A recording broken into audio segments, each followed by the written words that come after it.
하나님이 우리를 인도하시는 방식 87페이지 보도록 하겠습니다. 나는 하나님의 뜻이 우리가 핵심을 발견해야 하는 설명 없는 미로가 아니라는 것을 주장해왔다. 우리의 삶에 대한 하나님의 뜻은 이러한 전통적인 접근법보다 훨씬 간단하다. 그것은 우리가 하나님 나라와 하나님의 의를 먼저 구하는 것이다. 우리가 당면하는 가장 중요한 결정은 그리스도를 위해 살고 자신에 대하여 죽으려는 일상적인 결정이다. 만일 우리가 이를 행한다면 우리는 직업과 학교와 장소들 사이에서 선택하는 일에 자유로울 것이다.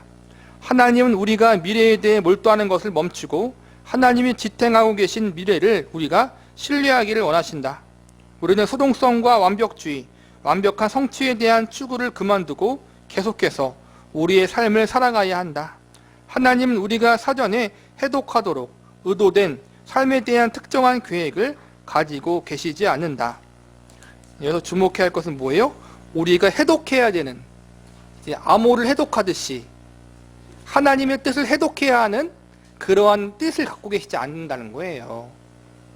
하나님은 우리에게 암호같이 숨겨져 있는 무거운 것을 우리에게 알려주시고 이것 좀 한번 해석 좀 해봐, 그렇게 하지 않으신다는 거예요. 우리는 그렇게 여길 때가 너무나도 많이 있잖아요.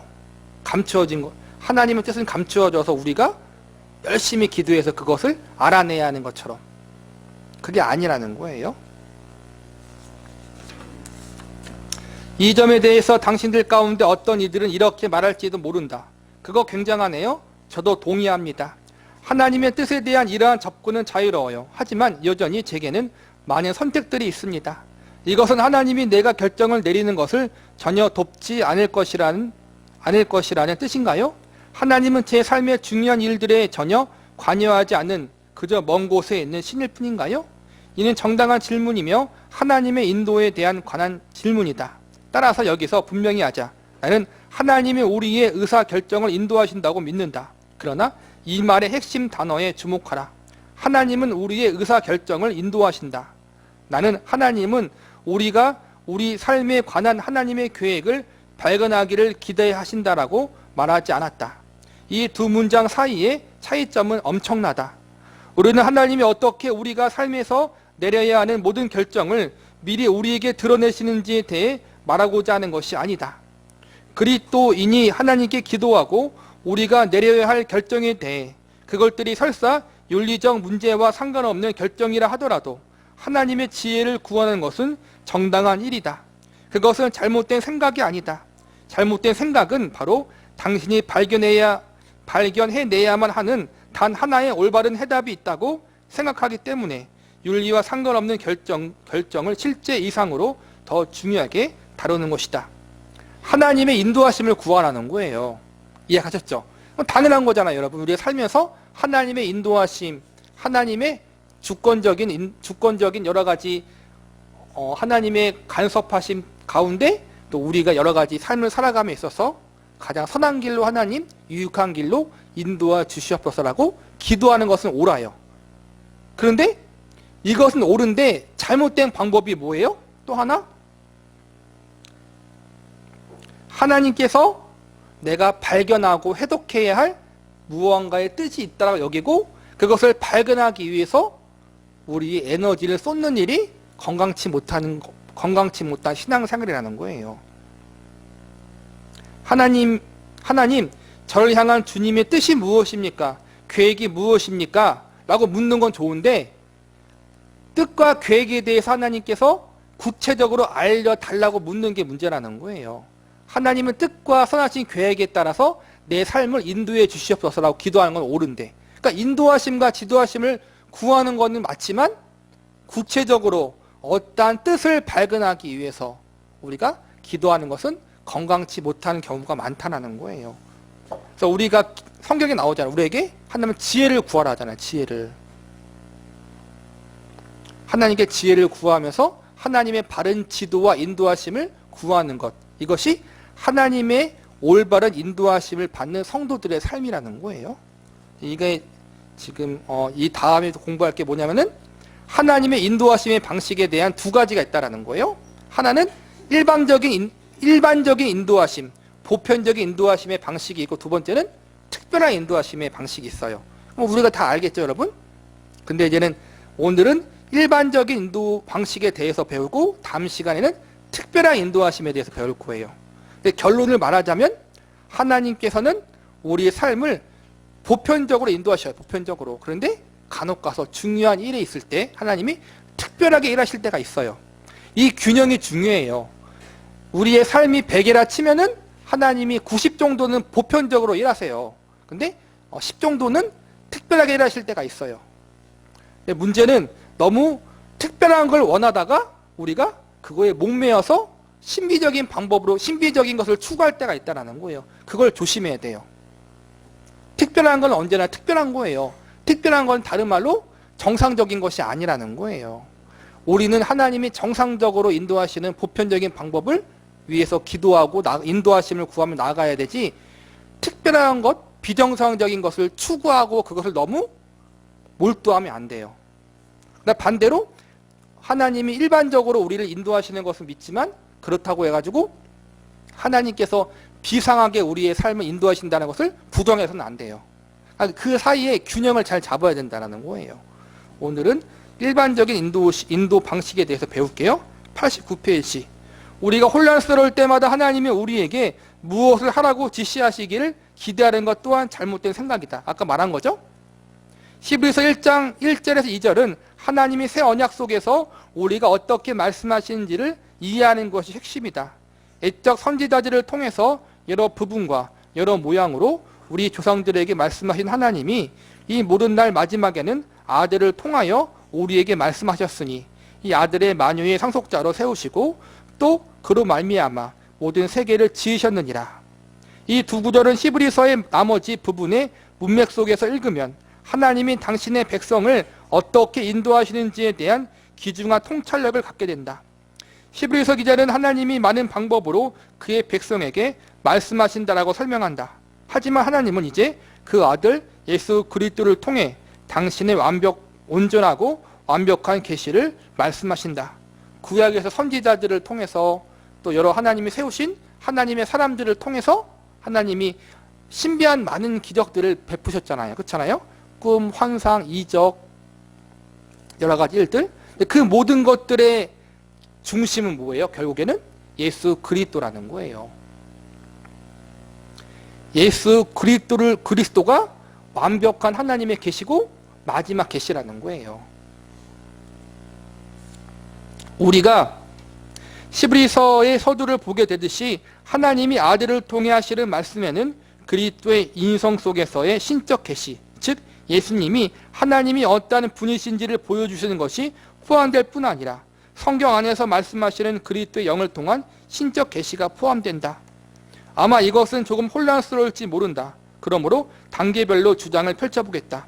필립 엔센과 토니 페인의 인도와 하나님의 음성이란 책에 의지해 나는 히브리서에 나타난 하나님의 인도하심을 우리가 이해할 수 있도록 돕는 5가지 질문을 제시할 것이다.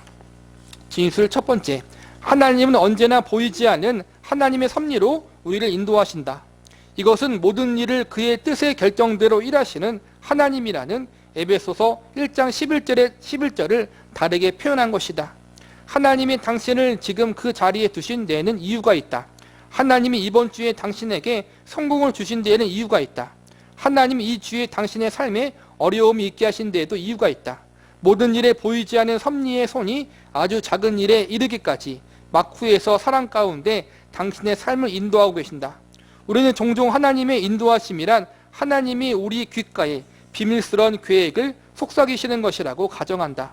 그러나 하나님이 주권적으로 항상 우리의 삶을 인도하시는 섭리적 인도에 대해 우리가 더 많이 생각하게 된다면 우리는 특별한 계시적 인도를 받는 것에 대해 덜 염려하게 될 것이다. 그러니까 하나님의 일반적인 보편적인 인도하심의 첫 번째 전제는 그분의 주권 가운데 우리의 삶을 인도하신다라는 거예요. 그러니까 모든 우리의 일상에 있는 모든 것들에 대해 하나님이 섭리하시되 우리에게 합력하여 선이 되도록 인도하신다라는 거예요. 성공이든 실패든 불행이든 행복이든 모든 걸 합력하여 하나님이 결국에는 선을 이루시고 우리에게 유익이 되게 하신다. 이게 하나님의 인도하심과 섭리라는 거예요. 우리에게 어떠한 걸 구체적으로 알려주심을 통해서 일하시는 것이 아니라, 그러니까 모든 일에 대해서 우리가 하나님의 섭리는 믿지만 또 과도하게 모든 일에 대해서 영적인 의미는 부여하지 마세요. 구체적인 영적인 의미. 이 모든 일을 통해 하나님이 선을 이루실 것이고 내가 더욱더 하나님을 알아가고 내가 더 예수님을 닮아가는 성숙한 사람이 될 것이다 라는 것은 전제로 갖고 계시되 너무 영적인 의미 하나하나를 부여하지 말라는 거예요. 이 균형이 중요해요. 진술 두 번째, 하나님은 많은 다양한 방법으로 자신의 백성에게 말씀하실 수 있으며 그들의 의식적인 협력 속에 인도하신다. 첫 번째 진술은 우리가 잘 알지 못하고 나중에 과거를 돌아보라 깨닫기 전까지 알 수 없는 마쿠에서의 인도하심에 대해 말한다. 제가 자주 강조했던 거죠. 첫 번째가 지금은 몰라. 그런데 시간이 지나서 우리의 삶을 뒤돌아보면은 그때 하나님이 어떻게 일하셨는지를 알게 하셔요.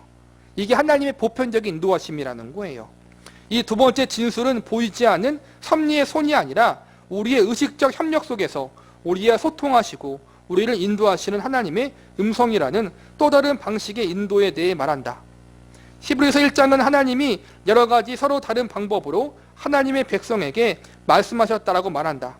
하나님은 조용하고 작은 음성으로 천사를 통해 꿈으로 내적인 자각을 통해 나귀의 입을 통해 불타는 떨기나무를 통해 벽에 써진 글씨를 통해 성경 속의 믿음의 조상들에게 말씀하셨다. 하나님은 다양한 방식으로 자신의 백성을 인도하고 그들과 소통할 수 있음을 보이셨다. 그러니까 이게 어찌 보면은 우리가 뒤에 배울 거예요. 특별한 인도하심. 하나님이 특별하게 인도하시는 경우가 분명히 있다는 거예요. 우리가 그것을 너무 등한시하지 말자라는 거예요. 그것에 몰두할 필요는 없지만 하나님께서 그렇게 일하실 수 있다는 것은 우리가 열어둘 필요는 있다는 거예요. 진술 세 번째, 마지막에 하나님은 당신의 아들을 통해 우리에게 말씀하셨다. 히브리서는 예수 그리스도의 주권과 우월성에 대한 광범위한 논의이다. 그리스도는 천사보다 우월하고 레위 지파 대제사장들보다 우월하며 황소와 염소의 피보다 우월하며 다른 어떤 계시 방법보다 우월하다. 하나님은 많은 방식으로 당신의 백성에게 말씀하실 수 있다. 그러나 십자가와 부활과 오순절의 초자연적인 역사로 시작된 이 마지막 때 당신의 우월하고 최고의 계시인 방법인 예수 그리스도를 통해서 우리에게 말씀하신다. 하나님이 꿈과 환상과 음성을 통해 천사를 통해 심지어는 나귀의 입술을 통해서도 말씀하실 수 있지만 하나님께서 그럼에도 불구하고 하나님의 말씀에 기록된 복음 예수 그리스도를 통해서 우리에게 말씀하시기를 하나님이 가장 기뻐하신다라는 거예요. 하나님이 이제 그의 아들을 통해 우리에게 말씀하신다는 것은 무슨 뜻일까? 예수님을 통해 말씀하신다는 게 무슨 의미일까 보자는 거예요. 그것은 하나님이 그리스도의 모습에서 당신의 인격과 특성을 보여주신다는 뜻이다. 예수님은 하나님의 영광의 광채요 그 본체 형상이다. 그것은 또한 구원의 아들 안에서 구원이 아들 안에서 성취되었다는 뜻이기도 하다. 죄에 대한 하나님의 심판은 그리스도에 대한 그의 심판에서 볼 수 있다. 십자가는 죄인들에 관한 하나님의 자비를 큰 소리로 말한다. 일단 히브리서는 이 모든 날 마지막에는 아들을 통하여 우리에게 말씀하셨으니라고 할 때 그것은 이제 우리에 대한 하나님의 말씀이 예수님을 중심으로 한다는 것을 뜻한다. 하나님은 예수님의 삶, 죽음, 부활, 가르침을 통해서 말씀하신다. 그리고 하나님은 예수님에 대해 증거하도록 보내진 사도들과 그들의 조력자들을 통해 말씀하셨다. 이게 기준이에요, 여러분. 예수 그리스도를 통해서 말씀하셨고 우리의 말씀의 모든 것이 예수님의 중심으로 맞추어져야 한다는 거예요. 그리고 예수님 중심이라는 것은 뭐냐면은 동시에 사도들을 통해서 기록되어진 성경 말씀도 포함되는 거란 말이에요. 이게 좀 어려운 부분인데, 그러니까는 우리 멋대로 해석하지 말라는 거예요.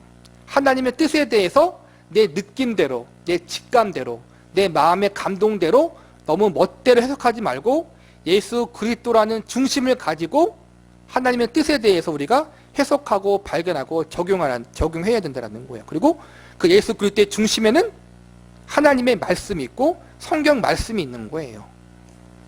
진술 네 번째, 하나님은 성경 속에서 그의 성령을 통해 그의 아들로 말미암아 우리에게 계속적으로 말씀하신다. 히브리서가 쓰여졌을 때 예수 그리스도는 더 이상 몸소 말씀하지 않았다. 그리스도는 이미 죽었고 다시 살아나 하늘로 올라가신 뒤였다. 예수님은 더 이상 보이지 않았다. 사람들은 그와 얼굴을 맞대고 만날 수 없었다. 하지만 그리스도는 여전히 말씀하셨다. 그렇다면 어떻게 그게 가능했을까? 히브리서는 그리스도가 성경 안에서 성령을 통해 말씀하신다는 가정 아래 진행된다. 히브리서의 신학은 구약의 근거에 있다.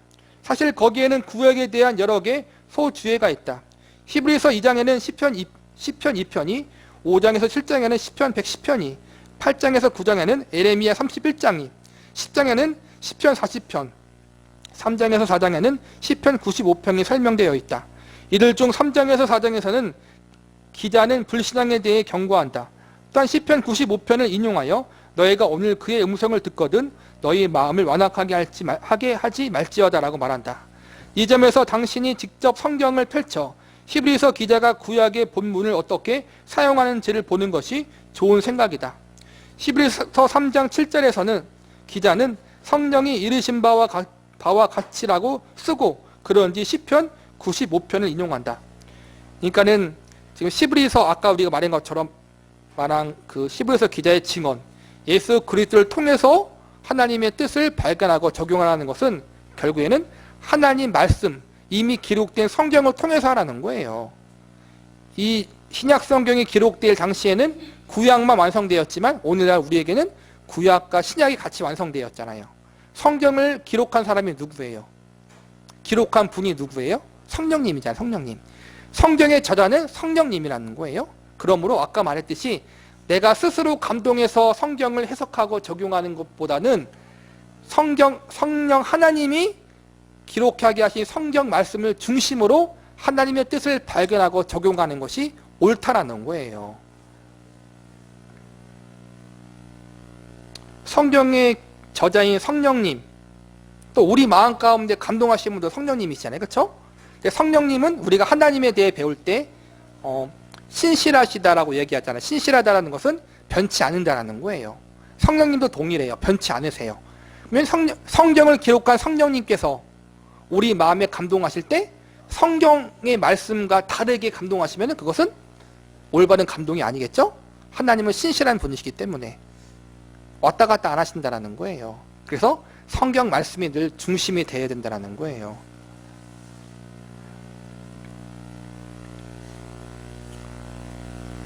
이 시점에서 당신이 직접 성경을 펼쳐 히브리서 기자가 구약의 본문을 어떻게 사용하는지를 보는 것도 좋은 생각일 것이다.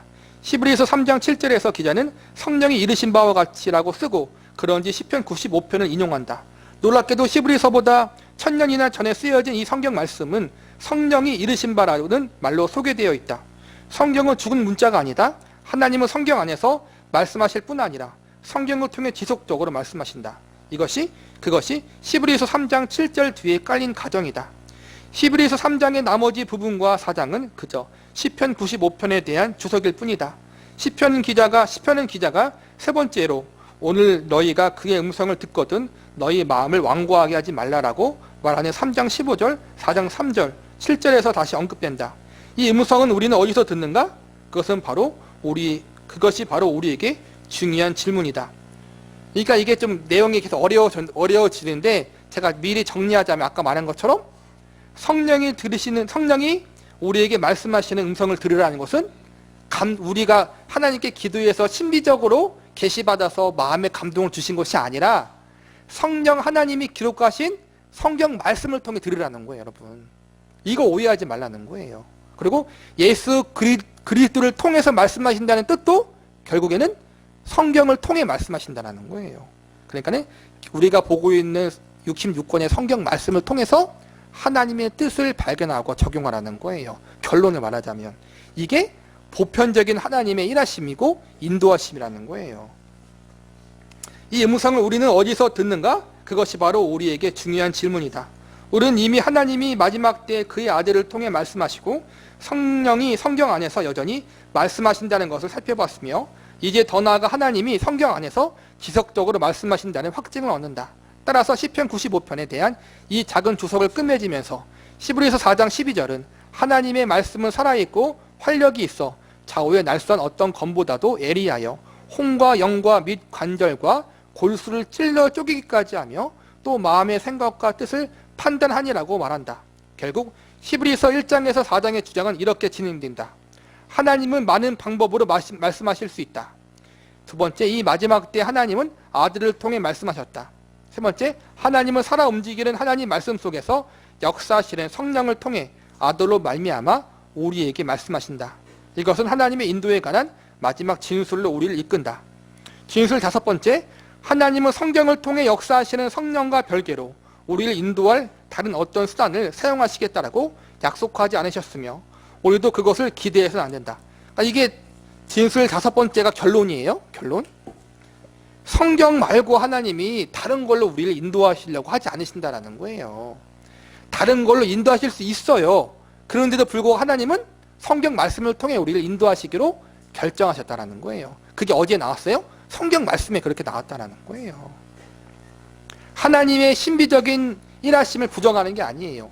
그렇게 하실 때가 있어요. 그런데 제가 뭐 길지는 않지만 짧은 인생 살아보면서 보건대 하나님이 비상하게 일하시는 경우는 지질에도 말을 안 들을 때예요. 대부분 보면은 10이면 9은 하나님이 말씀을 통해서 선포하게 하시고 설교하게 하시고 그렇게 하나님 말씀을 통해 권면하게 하시는데도 불구하고 말을 안 들어. 복음을 증거해도 안 돌아와. 그래 하나님이 기적을 통해서 그들을 깨우쳐서 돌아가게 하실 때가 있어요. 근데 그러한 부분을 보면은 말을 안 들을 때 말씀을 통해 안 들어. 길 막아버렸으니까 하나님이 비상하게 역사하셔서 하나님 데리고 오시는 거예요. 그런데 그렇게 기적을 통해서 하나님을 만났어. 그 사람들도 결국에는 성숙을 위해서는 어디로 돌아와야 돼요? 하나님 말씀으로 돌아와야 돼요. 기적을 통해서 병을 치유받고 하나님께 음성을 듣고 뭐 환상을 보고 해가지고 하나님께 오는 사람이 있어 분명히. 그런데 그 사람들이 말씀 안에서 성숙하지 않으면은 이단으로 빠지거나 다시 낙심해서 교회를 떠나게 돼요. 그러니까는 임시적인 거예요. 한마디로 하나님의 특별한 인도하시면 결국에는 말씀으로 돌아와야 되는 거란 말이에요. 우리가 성경을 읽을 때 우리는 하나님의 음성을 듣고 있다는 것을 안다. 우리는 하나님의 성령을 통해 영감을 불어넣으실 뿐 아니라 동일한 성령을 통해 지속적으로 말씀하시는 것을 읽는다. 그와 대조적으로 이 마지막 때 성경 밖에서 하나님의 음성을 듣는 것은 언제나 더 빈약하며 덜 분명하며 덜 권위적이다. 그리스도인의 최종 권위, 우리가 순종해야 되고 복종해야 되고 지켜야 할 최종 권위는 기록된 성경 말씀이라는 거예요. 제가 기도하고 마음에 감동받아서 여러분께 애영 기도를 했어. 그게 권위 있는 게 아니라는 거예요, 여러분. 그거는 참조할 것도 아니에요. 사실은 올바르게 말씀하는 신앙에 서 있으면은 그런 거 신경 쓸 필요가 없어요. 그런데 늘 보면 신앙생활이 건강하지 못한 사람들한테만 통하더라고. 보면은 대부분 그런 게 자꾸만 우리 삶 가운데 있다면은 내 신앙생활이 비정상적이라는 거예요. 우리는 하나님이 성경을 통해 역사하시는 성령과 별개로 우리에게 말씀하실 것이라는 약속을 성경 어디에도 찾을 수 없다. 오늘 여기까지인데 여러분 이해 가셨죠? 성경 말씀 외에 사모할 게 없다는 거예요. 여러분 이단들의 특징이 뭐예요? 여러분 성경 말씀 외에 새로운 선지자가 있어. 주교겠죠. 자기의 주교들 그들의 말을 따라야 돼. 성경 말씀 플러스 그 자기들의 주교 선지자들 자기들의 다른 지도자들의 말을 성경처럼 따라하니 성경 이상으로 따라요. 그들이 계시받고 애영기도하는 걸 따른단 말이야. 그리고 성경 말씀도 그러한 거짓 선지자와 지도자들이 잘못되게 해석하는 것을 따른다는 거야. 결론은. 그러니까 성경 말씀이 권위가 없는 거야. 결국에는. 그게 이단들이고 잘못된 교회와 성도들의 모습이라는 거예요. 우리 기독교는 말씀의 종교라 그래요. 성경의 종교예요. 여러분. 어떠한 사람들도 어떠한 목사님들도 어떠한 신령한 사람들도 성경 말씀 위에 없어요. 심지어는 이 교회도 성경 말씀 아래에 있는 거라는 거예요. 왜요? 그 성경 말씀이 하나님의 권위이기 때문에. 왜 권위예요? 성령님이 기록하셨으니까. 우리가 그걸 잊지 말고 하나님이 보편적으로 우리를 인도하시는 방법은 성경 말씀이다. 그리고 가장 중요한 것이다 라는 것을 여러분 잊지 마시고, 그래서 여러분이 그 주일날 피곤한 가운데 나와서 설교 말씀을 듣는 이유가 뭐예요? 설교 말씀이 성경을 푸는 거잖아요. 해석하는 거잖아요. 잘 풀어서 여러분께 설명하는 거잖아요. 그래서 우리가 설교할 때는 제가 가급적이면 이상한 말 하지 않잖아요. 정치적인 이야기, 세상적인 이야기 여러분 웃으라고 제가 웃긴 얘기도 안 하잖아요. 여러분. 왜 그러냐면은 설교는 하나님 말씀에 대해서만 집중해야 하기 때문에 그러는 거란 말이에요. 그래서 하나님 말씀인 기록된 성경 말씀 66권을 우리가 바르게 알아야 되고 바르게 공부할 수 있는 사람이 되어야 돼요. 그러므로 하나님의 뜻을 아는 사람들은 하나님 성경 말씀을 바르게 아는 사람들이다. 저와 여러분 성김의 교회 모든 성도님들은 하나님 말씀의 성경을 바르게 알 수 있는 그런 성숙한 사람들이 되기를 바랍니다. 왜 우리는 하나님의 인도를 바르게 받아야 하나? 제6강이죠. 하나님이 우리를 인도하시는 방식. 지난 시간에는 우리가 일반적인 인도 방식에 대해서 배웠죠. 오늘은 비범한 인도 방식에 대해서 보겠습니다. 그러니까 특별한 인도 방식이라는 거예요. 하나님의 특별한 인도 방식은 어떠한 것이 있는지 한번 볼게요. 어떤 이들은 이렇게 말할지 모르겠다. 잠깐만요. 하나님은 당신이 생각하는 것보다 더 창의적이시기라고요. 구약 시대에는 완전히 다른 시대였다고 해도 우리 안에 거주하시는 성령님은 어떠한가요? 그가 우리를 인도하지 않습니까? 사도행전은 또 어떻고요? 그의 백성에게 말씀하시는 것을 보지 않았습니까? 우리의 상상 속의 질문자는 분명 일리가 있다. 사도행전을 보라. 우리는 아나니아에게 나타난 환상, 부정한 동물들에 대한 환상, 마게도냐에 있는 환상, 고린도에서의 환상, 다메섹 도상에서의 환상 등의 다양한 환상에 대해 읽는다. 또한 우리는 빌립, 베드로, 바울에게 나타난 천사에 대해서 읽는다. 목소리나 어떠한 곳으로 가라는 신비한 암시, 예언자, 아가보의 미래에 대한 예언, 애들도 있다. 하나님은 사람들에게 나타나 어디로 갈지를 말씀하시며 성경을 통해 말씀하시는 성령 외의 수단으로 인도하시는 것처럼 보인다. 하지만 사도행전의 이런 예들이 우리 삶에 대한 일반적인 유형으로 의도된 것이 아니라고 생각할 만한 몇 가지 고려 사항들이 있다. 구약 시대는 제외하고 신약 시대를 보더라도 하나님이 사도들에게 다양하게 역사하셨잖아요. 다양한 기적을 보여주시고 또 다양하게 특별하게 인도하시는 방식이 있었어요.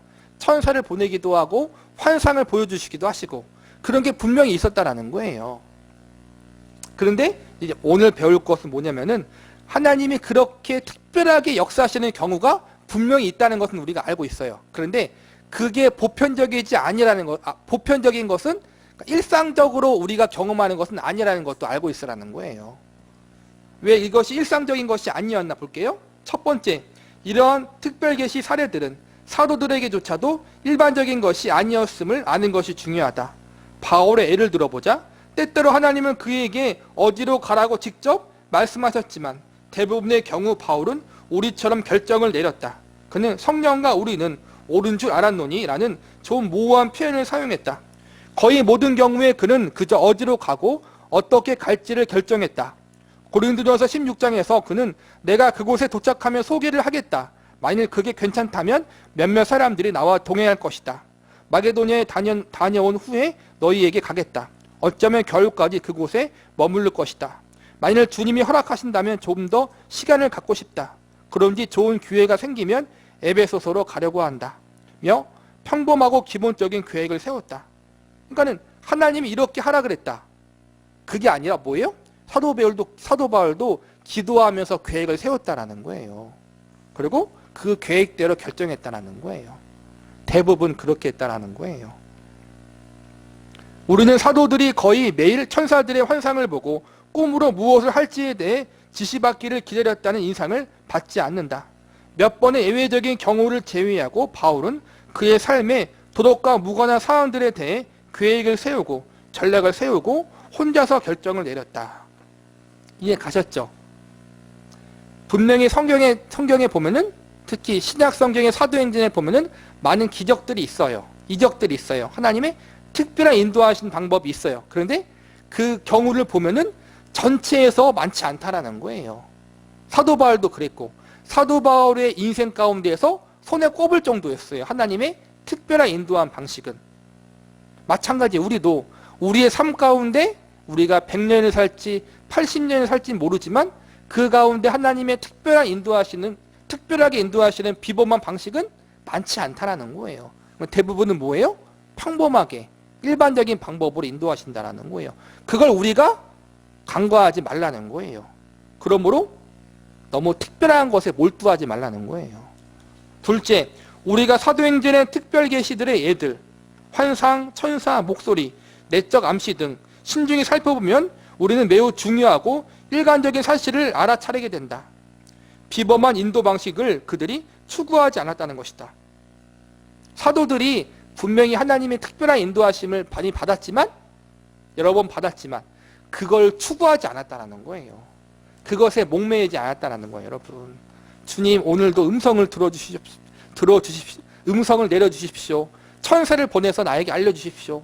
꿈과 환상을 보여주십시오.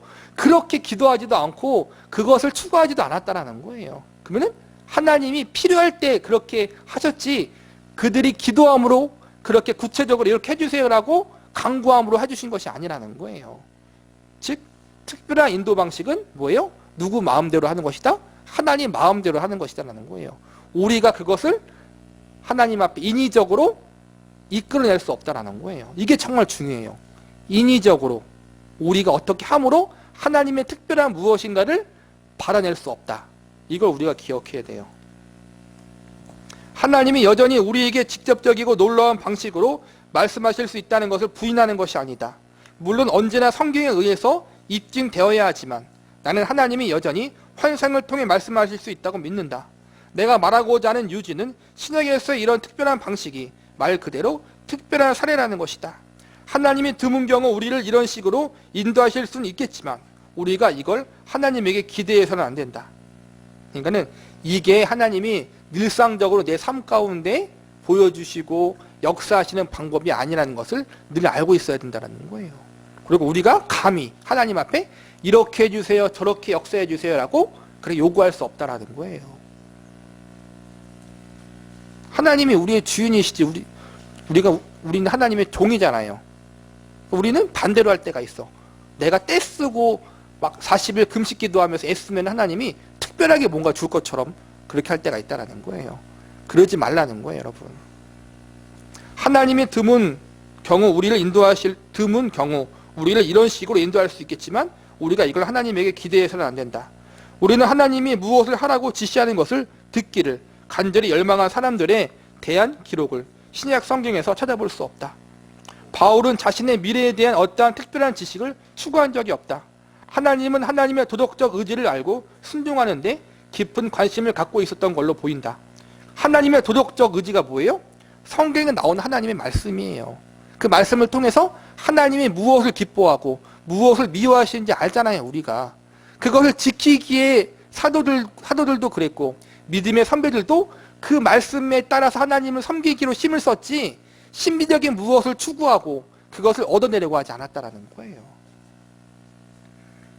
하지만 갈림길에 섰을 때 망설이면서 어느 길로 가야 할지 알기 위해서 하나님께 매달리는 것은 바울 사도에게 완전히 낯선 일이었다. 하나님 여기로 갈까요? 저기로 갈까요? 라고 구체적으로 하나님의 응답을 기대하고 그것을 구하지 않았다라는 거예요. 하나님의 주권과 섭리를 믿으면서 기도함으로 앞으로 나아갔다라는 거예요. 그런 가운데 하나님께서 어디로 가도 상관없어 하지만 하나님이 특별하게 여기를 가야겠다라고 할 때 한 번 나타나잖아요. 이제는 사도 바울이 이제는 그 소아시아로 이제는 가도록 하나님이 그렇게 역사하시잖아요. 딱 한 번 그렇게 매번 그런 게 아니었어요. 당신의 성경의 오래전 구약학자 브루스 왈키는 성경적 증거에 대해서 잘 요약했다. 당신이 성경 문맥에서 떼어낼 때마다 당신은 하나님의 말씀의 의도를 해치는 것이다. 이게 뭐냐면은 성경 말씀을 읽을 때 늘 문맥을 같이 보라는 거예요. 문맥을. 앞뒤 문맥 상관없이 한 구절 한 단어만 보고서 이게 하나님의 응답이다, 하나님의 음성이다, 이렇게 여기면 안 된다는 거예요. 절대로. 그것이 바로 특별계시의 사례를 들어 그리스도인의 경험에 일반 규율로 삼을 수 없는 이유다. 바울은 실제로 특별계시를 경험했고 마게도냐인이 자신을 부르는 환상을 보았을 때 그것에 순종했다. 그러나 하나님의 특별계시는 바울에게조차 매우 드물고 독특한 경험이었다. 마게도냐, 오늘날의 소아시아 지방으로 터키 쪽이죠. 그쪽으로 이제는 가려고 생각을 안 했어. 다른 쪽으로 가려고 했는데 하나님이 막으셨잖아요. 그 경우가 딱 한 번이었어. 한 번. 사도 바울의 생애 가운데 그렇게 하나님이 역사하신 경우는 성경 기록되기로는 한 번이었다라는 거예요. 늘상 있는 게 아니었다라는 거예요. 사도 바울에게도 그랬는데 우리에게 동일하다라는 거예요, 여러분. 우리는 참 욕심쟁이죠. 사도 바울도 이랬는데 우리는 사도 바울보다 더 많은 특별한 것을 받기를 원하잖아요. 이게 죄인된 우리의 본능이에요, 여러분. 우리는 특별한 상황의 사례를 가지고 우리의 삶의 기준으로 삼을 수 없다. 이게 정말 중요한 거예요, 여러분. 여러분이 어떻게 하나님 만났는지 저는 몰라요. 저는 정말 평범하게 만났어요, 그냥 자연스럽게. 근데 어떠한 경우 사도 바울처럼 하나님의 환상을 보기도 하고 내가 몸이 정말 죽을 병에 걸려서 있다가 하나님의 기적적인 치유를 경험해서 만날 수도 있어요. 근데 그것을 모두 보편화시킬 수는 없다는 거예요. 그리고 늘상 그렇게 하나님이 일하신다고 여기서도 안 돼요. 내가 정말 병에 걸렸는데 하나님께서 치유해 주셨어. 다음에 또 병에 걸렸어. 그럼 어떻게 해야 돼요? 또 기도하겠죠. 기도하는 게 나쁘다는 게 아니에요. 근데 내가 치료할 수 있는 병이고 약 먹으면 나을 병인데 병원에 안 가고 기도만 하고 앉았어. 그러지 말라는 거예요, 여러분. 그런 경우가 많잖아요, 여러분. 그게 분별력이 없는 거예요. 특별 계시를 통한 인도는 사도들에게 일반적인 경험이 아니었다. 또한 바울이나 빌립이나 지붕에 있던 베드로가 특별 계시를 받았을 때 그들이 그것을 추구하고 있었던 것도 아니었다. 특별 계시는 하나님의 백성이 선택하는 일반적인 방식과 별도로 하나님이 그들을 인도하고자 하실 때에만 나타난다. 이건 하나님 마음대로 하나님이 주권적으로 일으키신다는 거예요. 인간이 하나님 앞에 인위적으로 무언가를 해가지고 이끌어낼 수 있는 것이 아니라는 거예요. 한편으로 우리는 하나님의 여전히 놀랍고 비범한 방식, 환상을 보여주시거나 말씀하실 수 있다는 것을 확증할 필요가 있다. 물론 그러한 우리의 그 신비적인 경험, 특별한 인도하심도 늘 성경의 기준에 맞춰봐야 되는 거예요. 그걸 맞고 왈키가 쓴 보수적인 학자조차 너무나 많은 보수적 학자가 자신들이 통제할 수 없다는 이유로 하나님의 특별한 중재에 대한 여지를 남기지 않는다. 그러니까 신비주의자들, 극적인 신비주의자들도 있지만 극적으로 하나님의 신비적인 역사를 부인하는 사람들도 있어요. 그걸 조심하자라는 거예요.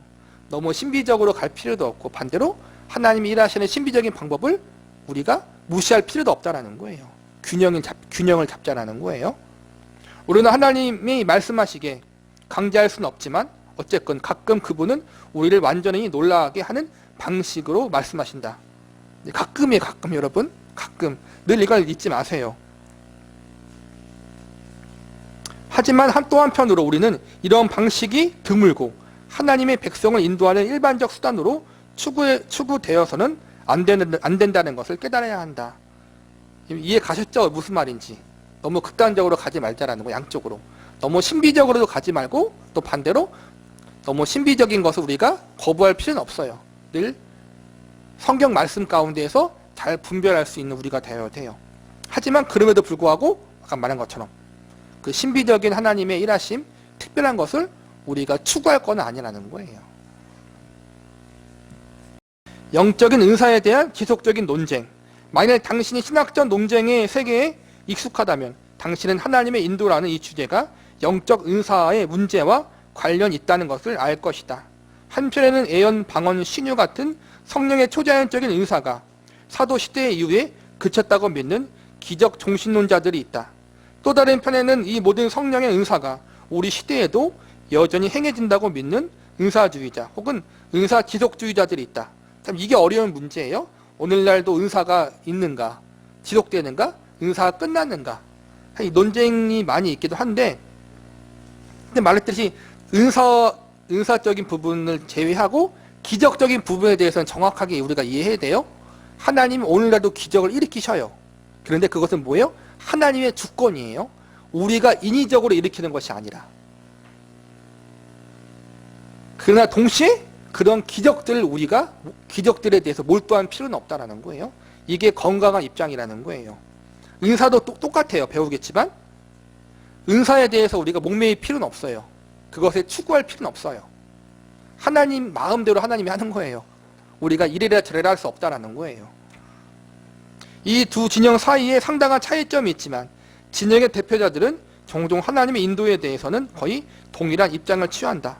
예를 들어 웨스트민스터 신학교의 번 폴리스레스는 자신의 사도적 은사와 유사한 현대 영적 은사라는 훌륭한 논문에서 이상한 인상이나 기적적인 환상, 초자연적인 통찰력에 대해서 말했던 수많은 종교개혁자나 청교도의 역사적 신뢰들을 제공한다. 그들은 모두 몇몇 영적 은사들의 종식을 가정했지만 하나님의 신비롭고 놀라운 역사를 즉각적으로 무시하지 않았다. 아까 말한 거예요. 우리가 그것에 신비적인 것에 몰두할 필요는 없지만 그것에 대해서 우리가 아예 없다고 그렇게 단언할 수는 없다라는 거예요. 그것에 몰두하진 않지만 하나님의 신비적인 역사, 주권적인 역사, 기적적인 역사는 하나님의 뜻 가운데 이루어질 수 있다는 것을 염두에 두라는 거예요. 이 모든 비범한 현상은 하나님은 일반적 섭리에 있어서 여러 가지 방법을 사용하신다. 그러나 그 방법 없이 또는 그 이상의 것과 또는 그것과 반대되는 것이라도 자기의 기뻐하시는 대로 자유롭게 역사하신다라고 웨스트민스터 신앙고백 5장 3절에 포함될 수 있다. 묘사된 대로 하나님의 역사는 확실히 모든 비추론적인 과정, 즉 1차적 추론을 통해 습득된 것이 아닌 것을 포함한다. 그러니까 일반적이지 않게 하나님이 역사하실 때가 있다는 거예요. 하나님의 주권과 그의 계획에 신비에 강력히 헌신되어 있기 때문에 이 신앙고백은 다른 어떠한 일반적인 방식과 결부되지 않는 역사들이 또한 존재함을 명백히 인정한다. 모든 사람에 있어 궁극적인 결정 요소는 기뻐하시는 대로다. 하나님이 기뻐하시는 대로가 기준이라는 거예요. 다른 말로 하면은 말씀이 기준이라는 거예요. 말씀을 통해서 우리가 분별하는 거예요. 무엇이 기쁜 것인지, 무엇이 하나님 보실 때 기쁘지 않은 것인지. 이것을 기준으로 하면은 우리가 크게 뭐라 그럴까? 흔들릴 건 없다라는 거예요. 잘못될 건 없다라는 거예요. 근데 그 말씀의 기준에 벗어나서 우리가 특별한 것을 사모하면은 잘못될 수 있어요. 늘 조심해야 돼요. 일반 교회에서 이런 특별한 것을 강조하는 교회는 조심해야 돼요. 또 다른 편에서 은사주의 분파인 하나님의 성회의 도널드 지는 이렇게 경고한다. 성령의 은사를 통해 개인적 인도 메시지를 주고받는 습관으로 인해 심각한 문제들이 제기되고 있다. 이건 뭐냐면은 기도하면서 하나님 음성을 듣는다는 거예요. 기도하면서 하나님이 나에게 무슨 말씀을 하시는가 이것을 연습하는 사람들이 있어요. 이긴데 뭐예요? 너무 심각한 문제들이 있다는 거예요. 성경은 그런 성령의 지시에 대해 여지를 남긴다. 그러나 여기에는 조화가 있어야 된다. 성경을 살펴보면 사실 초대 그리스도인들은 하늘에서 그런 음성을 지속적으로 받은 것이 아니라는 것을 알 수 있다. 대부분의 경우 그들은 우리가 종종 성화된 일반 상식이라는 부르는 것을 사용하여 결정을 내렸고 매우 일반적인 삶을 살았다. 성화된 일반 상식이 뭐냐면은 말씀을 통한 원리라는 거예요. 그러나 원리에 따라 살았지 신비적으로 음성을 듣고 모든 일을 결정하지 않았다라는 거예요. 그러니까 이건 지금 은사주의자가 얘기하는 거예요. 은사주의자 중에서 건전한 사람이 지금 이야기하는 거예요. 나도 은사주의자지만 너무 그것에 몰두하는 것은 옳지 않다라고 지금 이야기하는 거예요. 아까 맨 처음에 이야기한 사람은 이제는 은사주의자가 아닌 사람이 이야기한 거고, 영적 은사와 관련해 우리가 저지르는 많은 실수는 그런 놀랍고 예외적인 사례들이 자주 있고 습관적인 일들로 만들길 원한다는 것이다. 은사를 통한 메시지에 대해 지나치게 열중하는 모든 사람은 현재와 과거 세대에 파멸해서 경고를 얻기 바란다. 성경은 우리의 발의 등이요 우리의 길의 빛이다. 너무 그것에 몰두하고 빠져버리면은 성경을 비롯해 인간의 역사, 기독교 역사를 보면은 결국에는 망했다라는 거예요, 여러분. 심각한 거예요. 그것에 몰두하면 안 된다라는 거예요. 이걸 누가 얘기한 거예요? 은사주의자가 얘기한 거예요, 지금.